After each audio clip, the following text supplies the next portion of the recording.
नमस्कार मित्रांनो, स्वागत आहे परत आपल्या युट्यूब चॅनलमध्ये. एक सगळ्यात आधी सगळ्यात गुड न्यूज आहे सगळ्यांसाठी, ती म्हणजे की मार्केटमध्ये एफआयजनी परत इन्व्हेस्टमेंट करायला स्टार्ट केलेली आहे. कारण जो डेटा आहे तो डेटा एकदम अग्रेसिव्ह बुलिश दिसतोय. काल जवळपास एफआयजनी 7,000 करोडचं बाईंग केलेलं आहे. त्याच्या अगेन्स्ट इन्स्टिट्यूशन आपले जे डॉमेस्टिक वाले त्यांनी सेल केलेले, पण एफआयज आर बॅक. एक चांगलं गुड न्यूज. आता आपण आजच्या व्हिडिओमध्ये काय काय बघणार आहे, निफ्टी बँक निफ्टीचं अनालिसिस कसं असायला असणार आहे, पुढच्या वीकमध्ये काय ट्रेडिंग करायला पाहिजे, सोबतच तुम्ही कोणत्या स्टॉक्समध्ये इन्व्हेस्टमेंट करायला पाहिजे, SIPs म्हणा, इन्व्हेस्टमेंट चालू करायला पाहिजे की नाही, सोबतच कोणत्या स्टॉक्समध्ये बेरिश आणि बुलिश सेटअप आहे, आपण सर्व गोष्टी या व्हिडिओमध्ये डिस्कस करणार आहे. तर चला सुरू करूया आजच्या व्हिडिओसाठी. सगळ्यात महत्त्वाचं बघा, सुरुवात जे तुम्हाला दाखवते मी, इथं 7,400 करोडची जवळपास एफआयची बाईंग आलेली अगेन्स्ट. बघा काल पण जवळपास बाईंग होतं, तर मार्केटमध्ये ठीकठाक बाईंग आहे आता, असं म्हणू शकतो तुम्ही. आता सगळ्यात महत्त्वाचं की आपण निफ्टी पासून स्टार्ट करूया की निफ्टीमध्ये काय होऊ शकतं. आता बघा, निफ्टीमध्ये उद्याचा जो दिवस असणार, उद्याचा दिवस जो आहे तो एक प्रकारे नो ट्रेड डे असू शकतो. कारण बँक निफ्टी एका क्रुशियल रेजिस्टन्स लेवल थांबलेली. तर बँक निफ्टी उद्या काय रिॲक्ट करते खूप जास्त महत्वाचं आहे. निफ्टीमध्ये जर मार्केट आज म्हणजे आपण लेवल्स बघूया, लेवल्स नुसार काय असायला पाहिजे. तर निफ्टी उद्या एक खूप नॅरो रेंजमध्ये अडकलेली दिसते. तर उद्यासाठी या लेवलचे तुम्ही म्हणा, मार्केट तर काल इथून एवढं ट्रेड केले, पण तुम्ही एवढ्या नॅरो लाईन्स का दिलेल्या आहेत. तर ऍक्च्युली डेटाच हा सांगतोय मला की डेटामध्ये याच पॉईंटमध्ये मार्केट थांबायला पाहिजे. आता एक लक्षात घ्या की जर मार्केट उद्या या पॉईंटच्या खाली तुम्हाला मिळालं, तर पॉसिबली उद्या ट्रेड करू नका as for the short trading. ठीक आहे. जर मार्केट या पॉईंटच्या वर मिळालं तुम्हाला, तुम्ही अगेन बाईंग साठी जाऊ शकता. एक लक्षात घ्या की जे मी सांगतोय खूप जास्त महत्वाचं आहे. कारण मार्केट या पॉईंटच्या वर उद्या बुलिश असेल, या पॉईंटच्या खाली जनरली ट्रेड करू नका सेलिंगसाठी. कारण मार्केट ऑलरेडी खूप जास्त बुलिश मध्ये आहे. जर तुम्हाला एक्झाम्पलसाठी जर बेरिश ट्रेड करायचं आहे उद्यासाठी, तुम्ही काय करायला पाहिजे, एक लक्षात घ्या सर, बेरिश ट्रेड करायचं तुम्ही या जोपर्यंत मार्केट या कॅन्डलच्या लोच्या खाली जात नाही तोपर्यंत शॉर्ट साईडची ट्रेडिंग करू नका. आता सध्यासाठी पुट बाईंग मध्ये काही पोझिशन बनवू नका. आता दुसरी गोष्ट, बँक निफ्टी बघा. बँक निफ्टी मागे आपण काही दिवसाआधी बोललो होतो की क्रुशियल लेवलला थांबलेलं आहे. क्रुशियल लेवल या पॉईंटच्या वर आम्ही सांगितलं होतं मागे की एक्सप्लोजन होऊ शकतं, पण मार्केट त्या लेवल पासूनच बरंच खाली पडलं. तर मार्केट परत त्याच लेवलला थांबलेले. तर आता काय होऊ शकतं की मार्केट रेजिस्टन्सच्या आसपास थांबले. एवढी स्ट्रॉंग क्लोजिंग नाही म्हणायला गेलं तर, प्रॉपर ब्रेकआउट नाही झालेला. तर मार्केटमध्ये उद्या आपण याचं व्हॉल्यूम जे आहे सर्व गोष्टी सांगूया. आता बघा, पॉईंट मार्केटमध्ये बँक निफ्टीमध्ये पण खूप जास्त नॅरो रेंज आहे.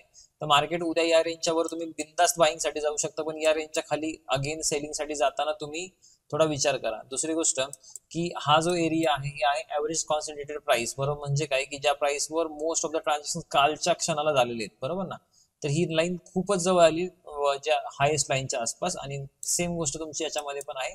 निफ्टीमध्ये पण जी एसीपी आहे ती खूपच जास्त वरच्या लेवलला आहे. त्यामुळे मला एक भीती वाटते की जर मार्केट हे जे आहे हे मे बी फॉल तर नाही होणार ना, कारण जे सगळ्यांना दाखवले की बाईंग बाईंग बाईंग आणि परत या क्षणामध्ये असं बोलू नये, पण परत सेलिंग येऊ नये, हा माझा एक प्रकारे भीती आहे. तर या दोन गोष्टी उद्या एकदम प्रॉपर डिस्कस करून की प्रॉपर अनालिसिस करूनच तुम्ही ट्रेड करा.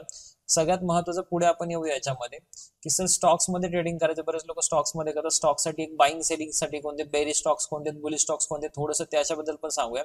तर सगळ्यात आधी बघा आपण बेरिश पासून स्टार्ट करूया. तर सुप्रीम इंडस्ट्रीज डेली टाइम फ्रेमवर बघा, तर डेली टाइम फ्रेमवर मस्त बेरिसचं सिनारिओ बनलेला आहे. 2 दिवस कंटिन्युअस रिजेक्शन आहेत स्टॉक्समध्ये, व्हॉल्यूम वाढलेला आहे. तर तुम्ही या स्टॉक्समध्ये उद्या जो 21 तारखेचा लो आहे फ्रायडेचा, या लोच्या खाली सेलिंगसाठी जाऊ शकता. अंटिल अनलेस तोपर्यंत तुम्ही सेलिंगला नाही जायला पाहिजे सुप्रीम इंडस्ट्रीज मध्ये. इतके जर गॅपअप झालं तर वाट बघा की मार्केट कोणत्या दिशेला जाते सुप्रीमचा स्टॉक, त्यानंतरच तुम्ही शॉर्ट सेलिंगला ट्राय करू शकता. ऍट द सेकंड स्टॉक जो सेलिंगसाठी आहे तो आहे लोधा डेव्हलपर्स. लोधामध्ये पण सेम आहे की हा जो एक एरिया आहे, ज्या एरियामध्ये प्राइस लास्ट टाइम अडकली होती तिथूनच खाली पडला होता. प्राइस यावेळेस पण त्याच रेंजमध्ये येऊन अडकलेली आणि 2 दिवस कंटिन्युअसली लोअर लो बनत होते आणि जे वीक्स आहेत अपर शॅडो ते खूपच स्ट्रॉंग बनतात. तर उद्या एक सेलिंगचा ट्रिगर बनू शकतो. पण अगेन सेम कंडिशन आहे की जोपर्यंत हा लो ब्रेक होत नाही, याचा लो जो आहे तो आहे 1164. या 1164च्या खाली तुम्ही शॉर्ट सेलिंग करायला स्टार्ट करू शकता या पॉईंटच्या खाली. पण एक लक्षात घ्या की हे माझे रिकमेंडेशन्स नाही आहेत, पण तुम्ही स्वतःचा स्टडी करा. मी या सर्व गोष्टी माझ्या अनालिसिसवर सांगतोय, तुम्ही स्वतः तुमचं अनालिसिस करा, तुमच्या अनालिसिसच्या बेसिसवरच ट्रेड करा. ठीक आहे. आणि याच्यामध्ये बघा 1161 बरोबर ना, या पॉईंटच्या खाली तुम्ही सेलिंगसाठी जाऊ शकता. दुसरी महत्वाची गोष्ट काय बघा, हिंद कॉपर आहे. हिंद कॉपर मध्ये पण एक जर तुम्ही स्ट्रक्चर बघाल, स्ट्रक्चर अगेन सेलिंगच बनलेलं आहे याच्यामध्ये सुद्धा, की प्राइस एवढ्या हायर याच्यामध्ये गेली पण क्लोज करू शकलेली नाहीये या हायच्यावर. तर अगेन स्ट्रॉंग रिव्हर्सल बनू शकतो या पॉईंटला सुद्धा. यामध्ये आम्ही पॉईंट ऑलरेडी ड्रॉ करून ठेवलेला आहे. हा जो पॉईंट आहे या पॉईंटचा म्हणजे हा जो आहे एक प्रकारे लोएस्ट पॉईंट आहे, ज्या पॉईंटमध्ये सगळ्यात कमी बाईंग सेलिंग झालेली. तर प्राइस या लेवलच्या अगेन खाली मिळालं तुम्ही अगेन याला सेलिंगसाठी जाऊ शकता. आता सगळ्यात महत्वाचं म्हणजे सर बुलिशसाठी स्टॉक सांगा, कारण मार्केट बुलिश तुम्ही व्हेरी सांगताय ते महत्वाचं आहे. बुलिशसाठी स्टॉक जो आहे भारतीय एअरटेल आहे. भारतीय एअरटेल खूप दिवसानंतर 1700च्या रेंजच्या आसपास तुम्हाला बघायला मिळतो, जे बरेच दिवस स्टॉक महिनाभर खालीच होता. आणि बघा या केसेसमध्ये जर ही रेंज क्रॉस झाली मार्केटकडून, एक दिवस जरी मार्केटवर क्लोज झाला, तुम्हाला हा वाला हाय ब्रेक व्हायची वाट बघायची गरजच नाही.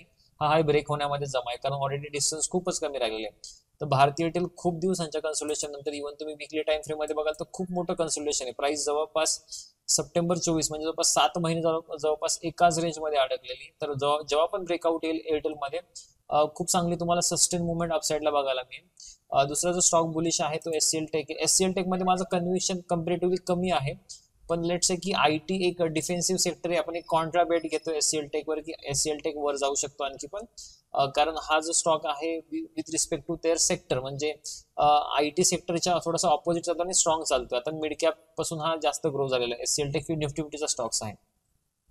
आपण जो लास्ट स्टॉक आहे आपला जो बुलिश साईडला आहे तो आहे बीएससी. बीएससीचा रेव्हेन्यू जो आहे जो लास्ट इयर मध्ये मी बघितलं तो खूप जास्त वाढला जस्ट बिकॉज ऑफ त्याचे डेरिव्हेटिव्ह कॉन्ट्रॅक्ट्स. पण आता सुद्धा बीएससी मध्ये खूप स्ट्रॉंग मोमेंटम आहे, ज्याच्या बेसिसवर तुम्ही बीएससी मध्ये पोझिशन्स क्रिएट करू शकता. एक खूप चांगलं स्ट्रक्चर पण बनलेलं आहे, एक बेसिकली राउंडिंग बॉटम स्ट्रक्चर म्हणू शकता. या स्ट्रक्चरच्या वर म्हणजे मी नेहमी सांगताना जरी मी बोली सांगतोय, या हायच्या वर मला उद्या बाईंग क्रायटेरिया शोधेल मी, म्हणजे बाईंगचा सिनारिओ शोधायला स्टार्ट करेल. अंटिल अनलेस ह्या स्ट्रक्चरमध्ये जोपर्यंत कालचा हाय ब्रेक होत नाही, फ्रायडेचा हाय ब्रेक होत नाही, तोपर्यंत तुम्ही नाही जायला पाहिजे. आता प्रश्न आहे सर इन्व्हेस्टमेंट्स आणि एसआयपीचं काय करायला पाहिजे. जर तुम्ही इन्व्हेस्टमेंट्स ऑलरेडी करताय, एसआयपी थ्रू करताय किंवा तुम्ही मॅन्युअली करताय, तर तुम्ही इन्व्हेस्टमेंट्स कंटिन्यू ठेवा. लास्ट टाइम पण मी बोललो होतो की मार्केट खूप जास्त चांगल्या व्हॅल्युएशन मार्केटने त्याच पॉईंटला बॉटम बनवलेला आहे. आणि तुम्ही म्युच्युअल फंड्स मध्ये इन्व्हेस्टमेंट नसेल करत, तर म्युच्युअल फंड मध्ये पण इन्व्हेस्टमेंट करायला स्टार्ट करा. कारण एक ओव्हर द पिरियड काय होतं, जरी आपल्याला स्टॉक मार्केट नॉलेज असलं तरी पण आपल्याकडून तेवढे डिसिप्लिन वे मध्ये मार्केटमध्ये इन्व्हेस्टमेंट नाही होत. तर म्युच्युअल फंडच्या थ्रू तुमच्याकडून एक एसआयपी म्हणा किंवा लमसम म्हणा, तुम्ही डिसिप्लिन वे मध्ये मार्केटमध्ये इन्व्हेस्टमेंट करता. तुमच्या बिहाफवर कोणीतरी फंड मॅनेजर त्या सर्व गोष्टी बघतोय. त्यामुळे जर तुमच्याकडे फंड्स आहे, तुम्ही 50-60% म्हणा 40% ऍटलीस्ट म्युच्युअल फंड मध्ये लावा. 60% ऐकली तुम्ही स्टॉक्स मध्ये लावू शकता तुमच्या अभ्यास करण्याच्या बेसिसवर. जर तुमच्याकडे अभ्यास करायला वेळ नाही, तुम्ही 70-80% तुम्ही म्युच्युअल फंडच्या थ्रू जावा. ठीक आहे, आजच्या व्हिडिओमध्ये एवढंच. Thank you so much.